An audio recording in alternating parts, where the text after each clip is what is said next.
Neseniai pasakoju jums, už ką myliu savo darbą. Bet ar yra kažkas, ko nemėgstu profesijoje? Žinoma, kad taip. Ir man tai nėra darbo krūvis arba daug laiko atimantis namų darbų tikrinimas. Seniai supratau, kad labiausiai nemėgstu rašyti pažymių. Nors, žinau, stereotipiškai gali atrodyti, kad mokytojai tarsi turi jausti kažkokią tai neapsakomą malonumą, turėdami tą galią rašyti gerus ir blogus įvertinimus, bet ne. Aš ir gyvenime stengiuosi nieko nekritikuoti ir nevertinti, nes tai tiesiog nėra malonu.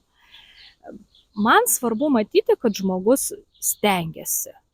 Ir jeigu, tarkime, aš pastebiu, kad mokinys vis tiek kažko nesupranta kalboje, tai aš tiesiog negaliu bausti už tai kažkokiu tai nereikšmingu pažymiu.